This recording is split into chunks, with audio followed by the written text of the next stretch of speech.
Hello everyone. Let us talk about research and development in India.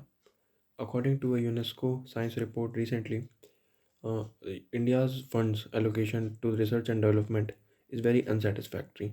If we talk about the numbers, then India only allocates 0.7% of its GDP to research and development. India is the least if we compare with BRICS country. Then the ratio of GDP that India spends on research and development is the least. Also, if we talk in the exact numbers, then India's defense budget is even less than 20 billion. That is 0.7% of the GDP, and this has even been lowered. If we compare it with 2012 or 13, then at that time it was almost 1%, but today it has dropped down to 0.7%. So it is a matter of concern.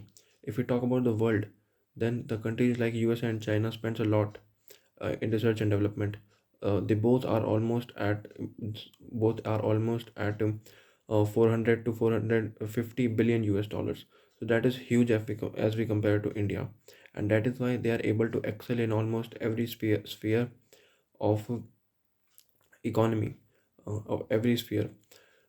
Because research and development is the thing that makes a country a superpower. In research, if a country is very successful in research and development, then it will be able to launch exceptionally uh, exceptionally well space programs like US is doing right now, like US did in the last few decades. And also China is also doing the same thing, because the research in China is also very high. The allocation of funds is also very high. That is why China is able to excel in the space exploration part also. And also, if we talk about the big largest companies, then the largest companies are right now which are focusing on the research, like Apple, Microsoft, Tesla. So all these companies are US based.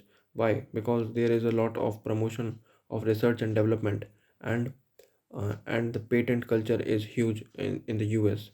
And also they promote the research to get implemented in the real life. So that is why a lot of companies, a lot of big research based tech companies are there in the US.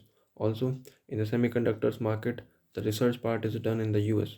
So that is why they are the superpower, because of their research. Also the research and development impacts in the military sector also. uh, we all are aware that the military technology is very important nowadays. So the countries having the military hegemony, like Russia, US, China, are the countries which spend the most on the research and development. So that is why R&D funds allocation is very important, and the use of those funds efficiently is also very important.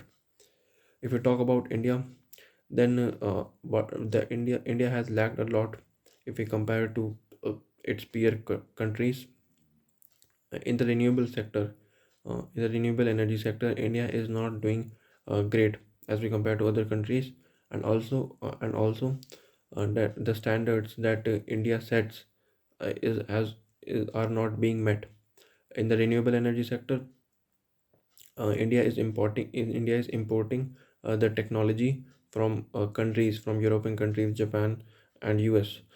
So it is not able to have innovation in this sector.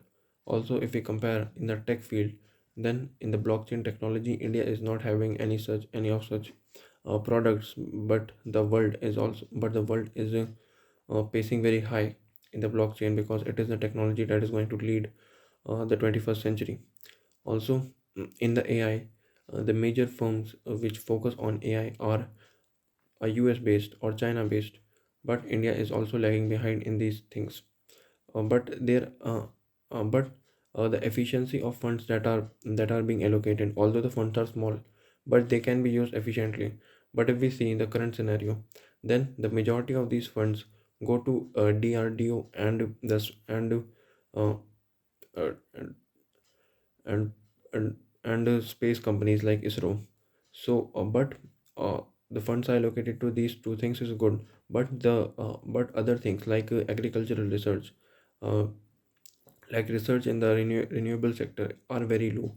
So I think there should be increase in the defense fund, in the research and development funds, and the allocation of these funds should be uniformly. But there are some positives also. The number of patents in the last 10 years that India is filing has doubled. The thing that has doubled also is the scientific publications in India. There are more and more research papers published in India right now. So it is a good thing. Also, recently we saw an example of India's research and development, the potential of India's scientists. That was the Covaxin. So Covaxin is a highly efficient vaccine made by India, and that clearly shows that there is a potential of research and development, and getting that research and development deployed in the real world market. So India has a potential, but it requires funds to harvest all these potential. Another thing are the examples like TCS, like Infosys. So these are huge IT companies in India, which focus a lot on research as well. So this is also an achievement of India. But India lacks opportunity for its students. Still, India lacks opportunities for its students to do research in India. Majority of the people who have the opportunity to go abroad and do their research go abroad, uh, because of lack of opportunities in India. Indian colleges are known for their are not known for their research and development infrastructure.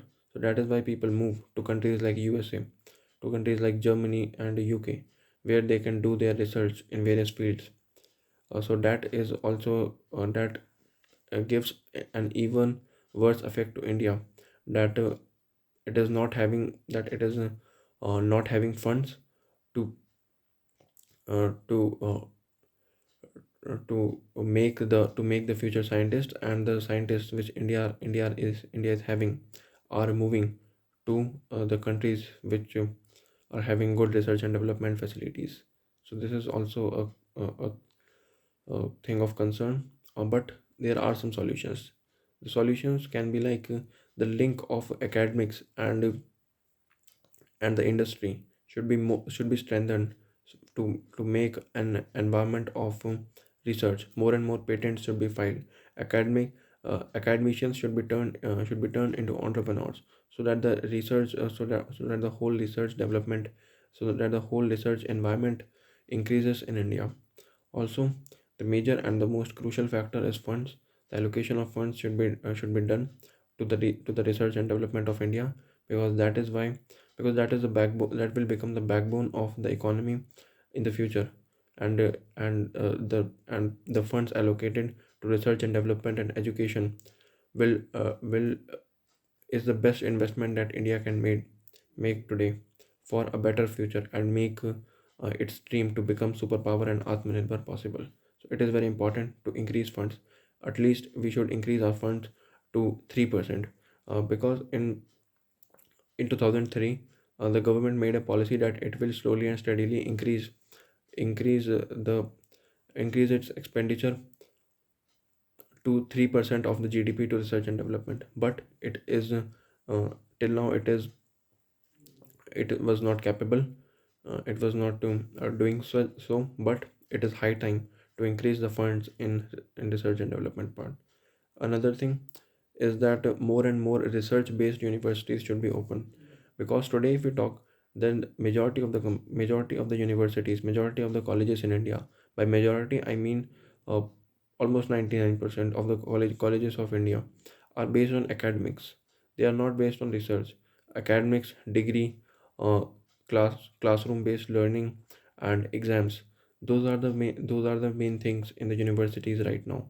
And even at the top levels, uh, uh, in the IITs, IIMs, and the major and AIMS, the big colleges of India, they also sometimes they also lag in the research facilities, uh, because the allocation of fund is not good.